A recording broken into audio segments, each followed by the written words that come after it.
তো hey guys everybody, সকলে কেমন আছেন? আশা করি ভালো আছেন। তো আজকে আপনাদের সাথে শেয়ার করব বীরগঞ্জ জাতীয় উদ্যান।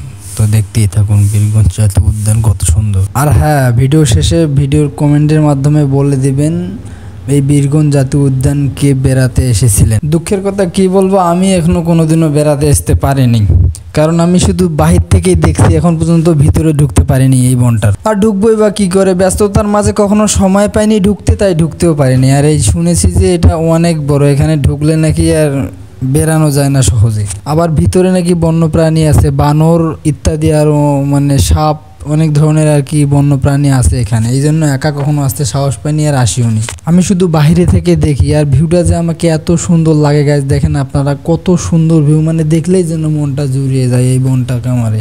কিন্তু কপাল খারাপ, এখন পর্যন্ত একবার ঢুকে দেখতে পারলাম না যে ভিতরে কীরকম কেমন অবস্থা। সমস্যা নাই, নেক্সটে কোনো একদিন সময় হলে ভাগ্যে থাকলে ঢুকবো, অবশ্যই ঢুকবো আমি এখানে। তো গাইস আজকের ভিডিওটা এই পর্যন্তই। আপনারা সকলে ভালো থাকবেন। আর হ্যাঁ, এই উদ্যানে যদি কেউ বেড়াতে আসেন অবশ্যই কিন্তু কমেন্টে আমাকে জানিয়ে দেবেন। আর হ্যাঁ গাইস, সাপোর্ট করতে কিন্তু ভুলবেন না। আমিও আপনাদেরকে সাপোর্ট করব, আপনারাও আমাকে সাপোর্ট করবেন। সো গুড বাই, ভালো থাকবেন।